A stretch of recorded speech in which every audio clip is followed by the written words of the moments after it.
the speed of light, a cloud of dust, and a hearty hi-yo Silver, the Lone Ranger.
With his faithful Indian companion Tonto, the masked rider of the plains led the fight for law and order in the early western United States.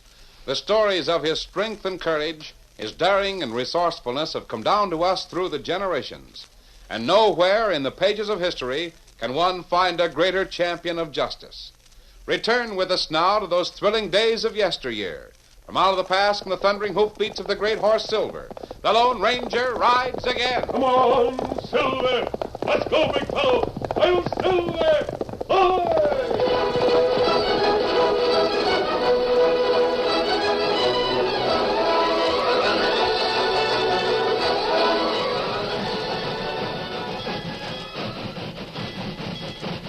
As the westbound train pulled into the little town of Clearwater shortly after sunset, it was met by the usual crowd of idle and curious townspeople.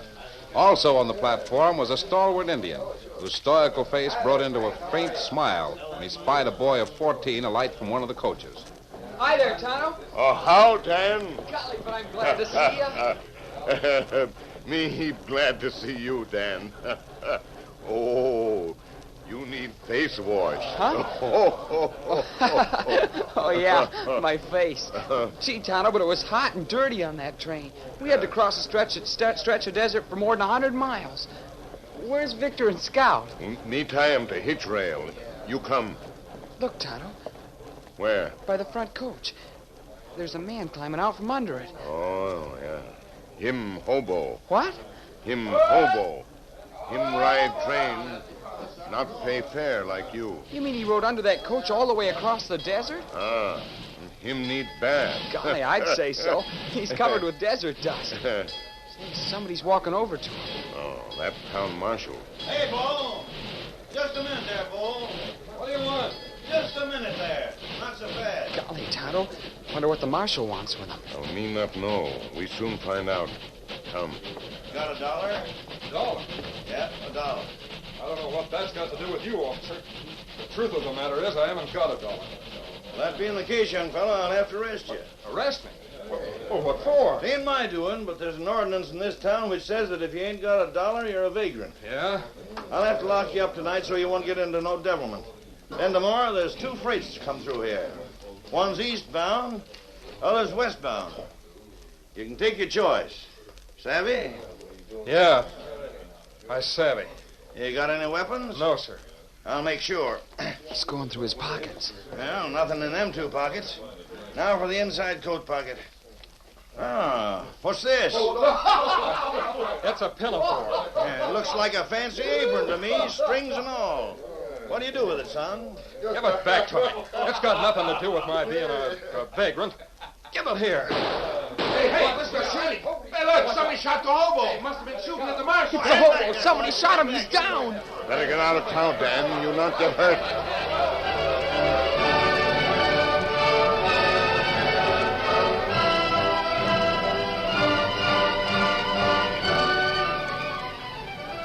So you don't want to give me your name, Bo?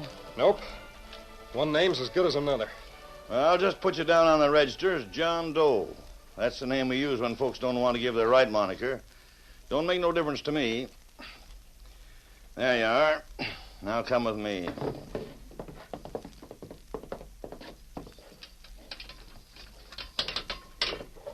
Mighty sorry about what happened, son. I can't imagine who'd be shooting at either one of us. No? Might have been just stray shots. You, got any water in here? You'll find water in that pail over there, and there's a wash pan sitting right beside it.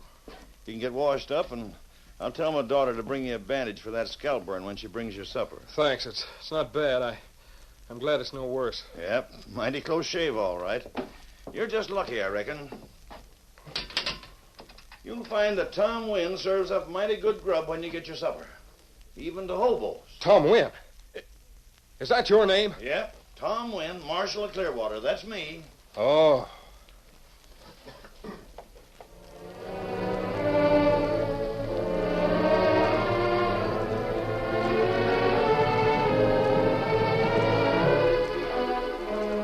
Tonto and Dan were very much interested in the strange reception given the young hobo who dropped off the train in Clearwater. They waited in town long enough to find out that he'd only been stunned by the bullets which obviously had been directed at him with murderous intent. After noting that the town marshal had taken the hobo to the jail, Tonto and Dan left Clearwater and headed for the camp in the hills, where the Lone Ranger waited for them. Darkness had already fallen when they arrived at the camp and told the Lone Ranger what had happened. It sure was a narrow escape for that hobo fella. The first shot went wild, but the second one grazed his skull. Ah, it knocked him down. Him lay there for a little while like him dead. And you're certain, Dan, there were 2 shots fired? Yes, sir. They came from back of a string of freight cars on the siding. A lot of men ran over there after the excitement died down, but they didn't find anyone. That's right. Me looked for footprint, but too many people there before me. If there'd been but 1 shot, it might be discounted as a stray fired by some drunk. There are a lot of ruffians in towns like Clearwater who like to show off when passenger trains stop. Then you don't think it was an accident? Doesn't look that way to me, Dan. The fact that a second shot was fired, that it did hit the tramp, well, it's a clear indication that it was meant for him. Some of the men on the platform thought it might have been an attempt to kill the marshal. He seemed sorry the young hobo got shot. I didn't tell you before, but I came to the Clearwater territory to find out who keeps Marshal Wynn in office. You did? Well, golly, why? There's a gang of toughs who make that town their headquarters. Marshal Wynn never molests them. But the only people he ever arrests are occasional drunks and a hobo now and then. I'm going to find out why. Here, Silver. Here, Victor, come on. Scout. Where are we going? We're riding to Clearwater. When we reach the outskirts, I want you to stop at the old mine shaft. I know where it is. You'll remain there until Tonto and I return. Steady, big fella. Golly. And I've got to stay at the mine? Sorry, Dan. You can't tell what might happen. Come on, Silver. Get him up, Scout.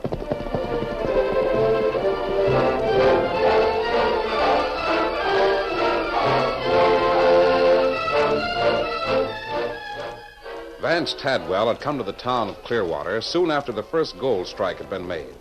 He had come as a speculator, not as a miner. And though the gold boom soon died, he was not among the hundreds who departed for richer fields, leaving Clearwater little more than a ghost town. Despite the absence of mining activity of a few years before, Vance Tadwell became the town's most wealthy and important citizen. Tonight, however, the arrival of the young hobo caused Tadwell much concern. So you failed to get him. What do you think I kept you meeting all westbound trains for the last week for? Oh, I'm sorry, boss. Aside from it being kind of dark, I wasn't expecting him to... Expecting what? Think up a good alibi, Buster. It better be good. Well, you said he'd be rolling in on a train. I had a beat on the coach platform. You see, I didn't expect he'd come into town riding the rods. You just wasn't on your toes, that's all. And anyway, he didn't look like that picture you showed me. He's all covered with dirt and grime from riding under the train. It wasn't until he got square under the lights that I recognized him. Why didn't you get him then? Well, just as I took aim, the marshal pulled something out of the hombre's shirt. Held it up right smack in front of his face. What was it? Darn if I know for certain. Looked like a woman's apron, strings and all. Well, anyway, it caused me to miss my aim complete the first time. You say you shot twice, though? I clipped him with a second. He fell and I run.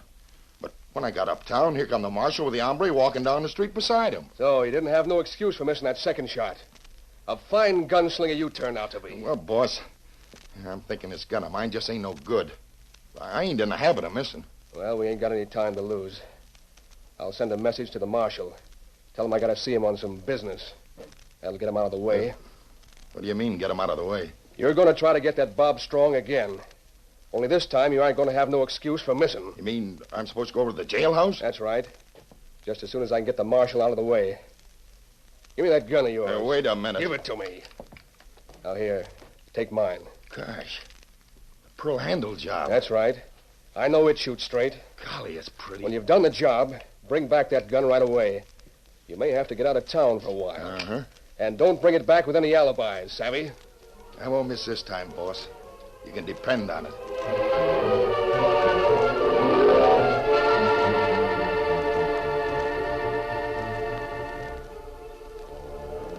The young hobo had made good use of the bucket of water in his cell. He'd washed himself and shaken the desert dust from his clothes. Outwardly, he was a much different person when Nancy Wynn, the marshal's daughter, brought him his supper. Here's your supper. I'll slide it under the barred door. It smells mighty good. Steak, potatoes and gravy, some applesauce and hot biscuits. Plenty of coffee, too, and a bandage. There you are, mister. Thanks. Now, I have a little present for you. A present for me? Yes. There it is. But why... Unwrap it. Why, it's a pinafore. How beautiful. But I don't understand. What was that? The door of Dad's office. It's probably him. Mr. Tadwell sent for him a little while ago. Oh.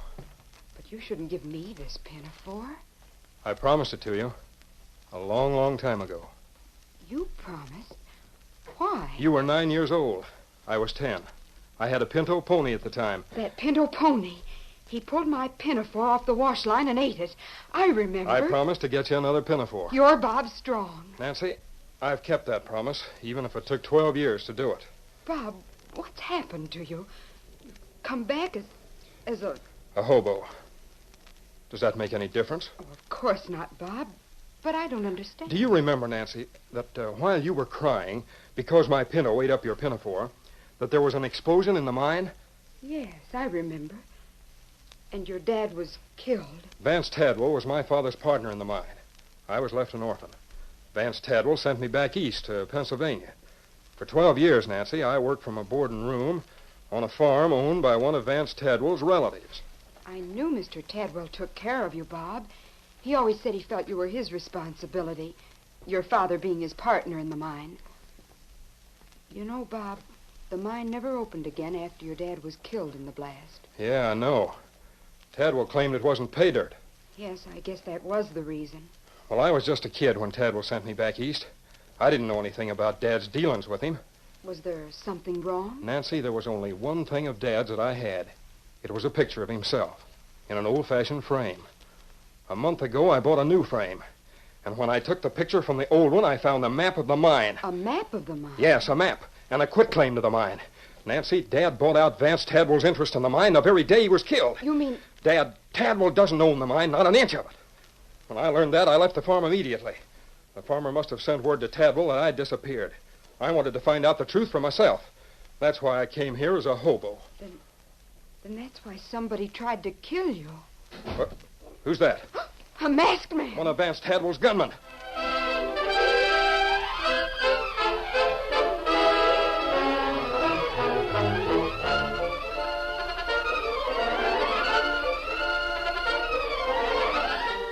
The curtain falls on the first act of our Lone Ranger story.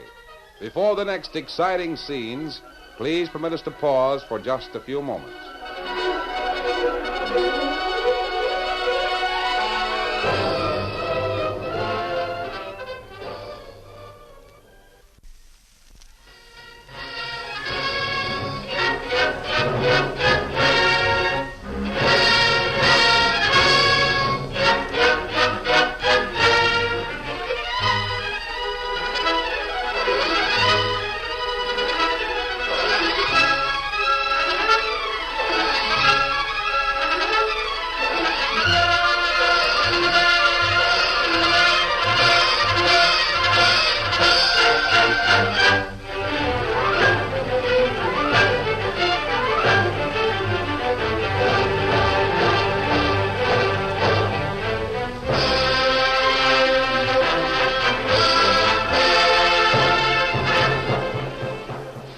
now to continue our story. Bob Strong had just finished telling Nancy Wynn why he had returned to Clearwater when down the corridor of the small cell block of the jail came a man wearing a mask. He's masked. He's one of Vance Tadwell's gunmen. No, I'm not a gunman. I'm here to help you. Who are you? Who I am is not important, but why I'm here is important. Don't trust him, Nancy. He's not here for any good. I didn't intend to eavesdrop, but I overheard what you said, Bob. Earlier this evening, a friend told me about someone shooting you. I came to find out why. Well, I guess you know now why I was shot at. Yes, Bob, I do. Now, I'm going to get you out of here before they try to kill you again. You'll have to trust me. I don't see why I should. I haven't drawn my guns. If I was one of Vance Tadwell's gunmen, I wouldn't be standing here talking to you. Bobby's right. He could have shot you. Here's $1 that will take you out of the vagrant classification. Oh, Bob's not a vagrant. Dad just didn't recognize him. He'd never have arrested him if he'd known. I'll let him out myself. He's no vagrant. That's what you say. Now, Bob, you're no longer a prisoner. Why, Dad would have paid your fine himself if he'd only known. Yeah, I reckon he would have. Now, Masked Man, I don't know how you're going to help me, but I can see that I'm going to need a heap of help if I put Vance Tadwell where he belongs. Come with me. Just where do you think you're taking him, big fella?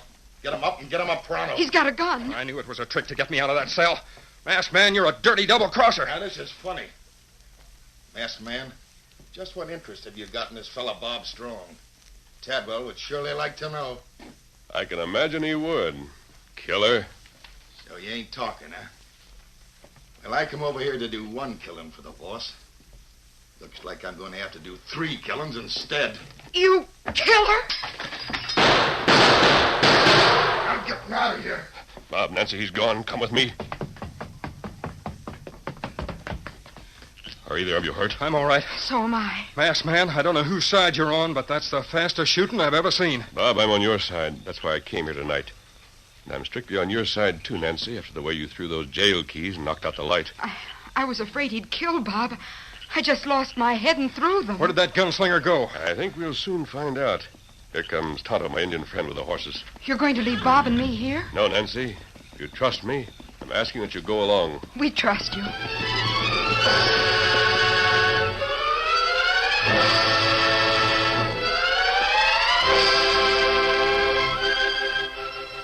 Shortly after Buster started on his mission of death, another henchman of Vance Tadwell dropped into the latter's office. There's a kid prowling around the old entrance to the mine, boss. I just saw him as I come in. Talk to him? Sure, ask him what he's doing. Said he's waiting for a friend. He's a kid about 14, I'd say. Something funny going on around here. Funny? How you mean, boss? First, I sent Buster over to the jail to take care of a little job for me. Oh, yeah, I know. Buster told me. Oh, he did. Next thing happens, somebody comes running in here for the marshal. Says there's a big gun battle on at the jail. Gun battle. Well, that's just Buster taking care of that little job for you, boss. I ain't so sure about that. He ain't? Why? Well, can't be nothing else. Oh? Well, Buster ain't come back. Oh, maybe he had to duck under cover for a while. I don't know. You go get that kid. Bring him in through the mine. I want to talk to him. I'll open the trap door. I'll get him.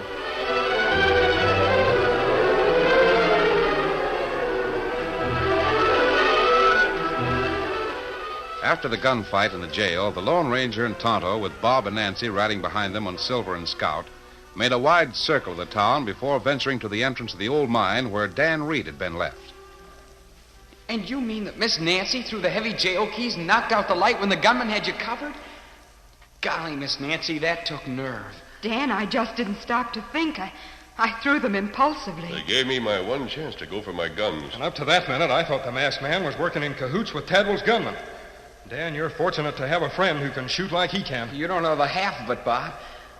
Why did you let the fella get away? You could have grabbed him easily. Yes, I know it, Dan. That would have put Vance Tadwell on his guard. He's the man I'm after. Wouldn't he be surprised if he knew we were hiding in the mine? Fortunate that fellow stopped to question you. Gave you the chance to see how he got into the mine. He didn't suspect I was watching him. It's plain enough where Tadwell gets his money. He's been operating this mine ever since he killed Dad and sent me away. Just look at all those tunnels and shafts. Tonto, you better take the horses back in one of the tunnels. Then they can't be hurt so easily. Okay, Miss Happy. Me do it. Come, Silver. Come, Victor. You better let me take a look at that map, Bob. Yeah, here it is. The marshal overlooked it when he searched me. Yes, I understand. He was only looking for weapons. Now, this map will show us which are the old tunnels. Vance Tadwell has cut the others. Yeah, I guess you're right. There's so many of them. I'd hate to get lost in here. It is spooky, isn't it? Tadwell is using one of the newer tunnels to get the gold out of here. That's the one I'm looking for. When we find it, we'll probably find Tadwell very close by. Sorry. Yeah? How to put horse far back in mine. Do not hear him now. Thanks, good Tonto. Now to look. Quiet. Somebody's coming through one of the tunnels. Tonto, put out that miner's lantern. You do it. I'm scared. Quick now. We'll have to get back into one of the tunnels. Come quietly and I'll lead the way.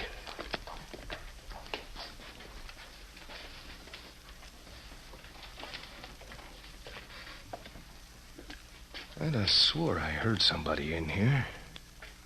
What's this?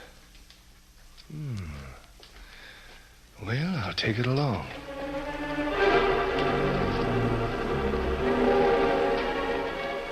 Meanwhile, Buster, considerably crestfallen, had returned to Tadwell's office to confess he'd failed in his second attempt to kill Bob Strong. You sure messed things up.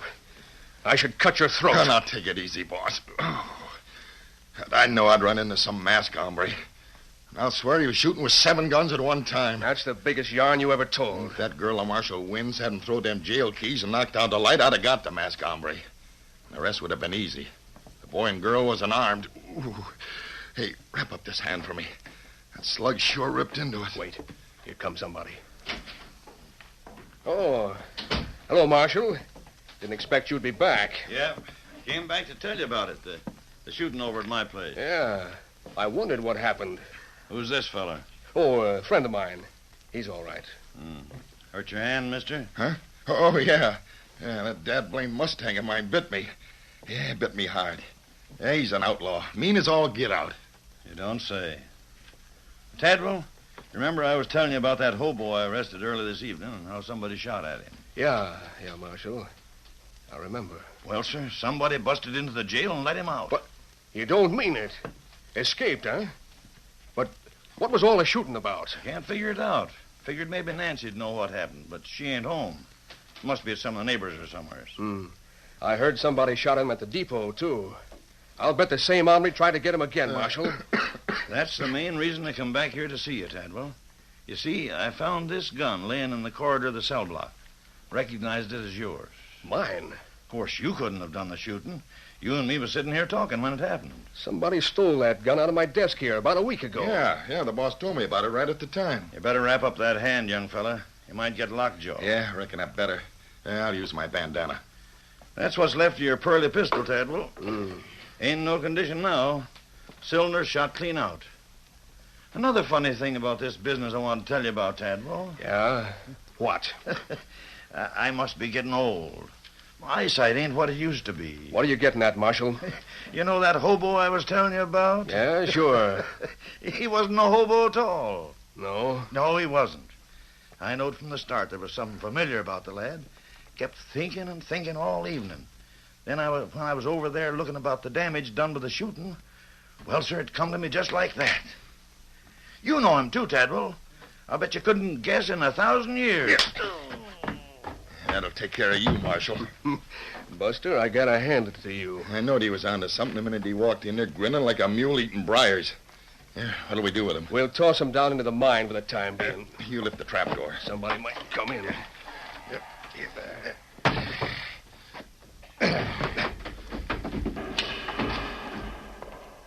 You want me to go down and finish him off? Oh, not for a few minutes.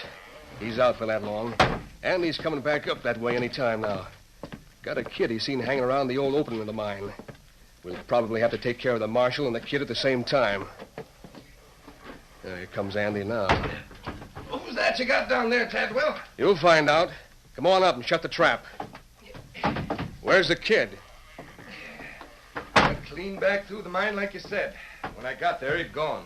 Gone, huh? Well, maybe he didn't mean nothing after all. Hey, where'd you get that? This? Found it tied to a piling back in the mine. Where all them tunnels start going every which way. Why? Oh, why, that's him. He's in the mine. He's hiding out in there. Calm down now. What are you talking about? The hobo. That's the thing the marshal took off him right up at the depot. That's what caused me to miss my aim. So that's it. An apron. He probably tied that to the piling when he heard you coming, Andy. Tied it there as a marker so he wouldn't get lost in the workings. I thought it might be important.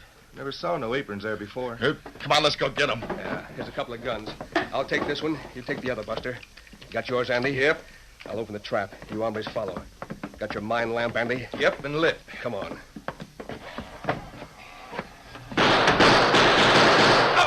Stand back. Drop those guns. Boy, it's a masked man. Get him. Oh, he winged me. Shot the gun out of my hand. Quick. You don't know who you are, masked man.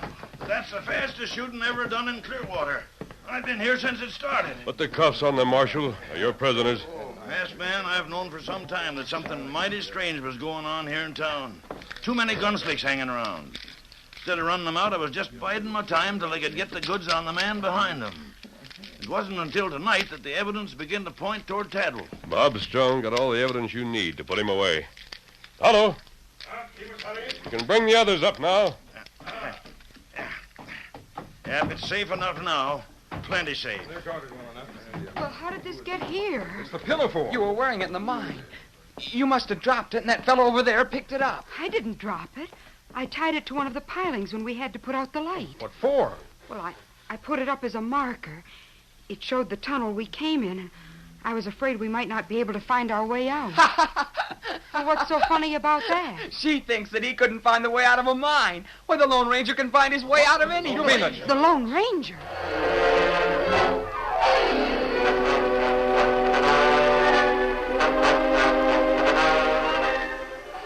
Just take a look at that table, Bob.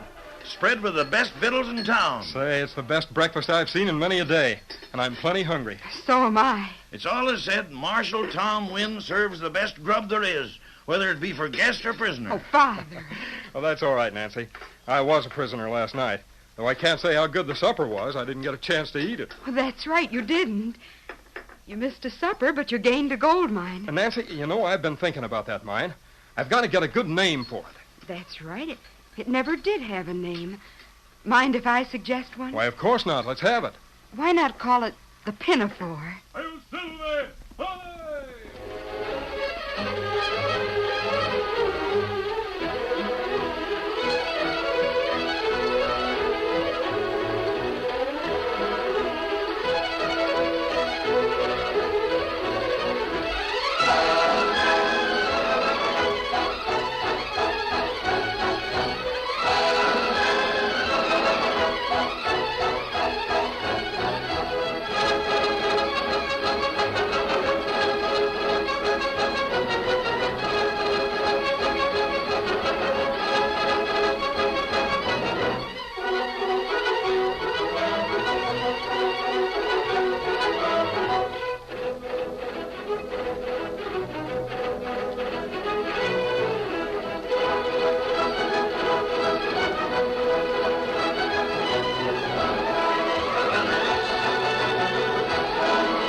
The story you have just heard is a copyrighted feature of the Lone Ranger Incorporated.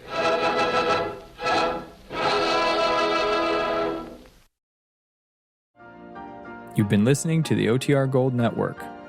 Find more classic radio at otrgold.com.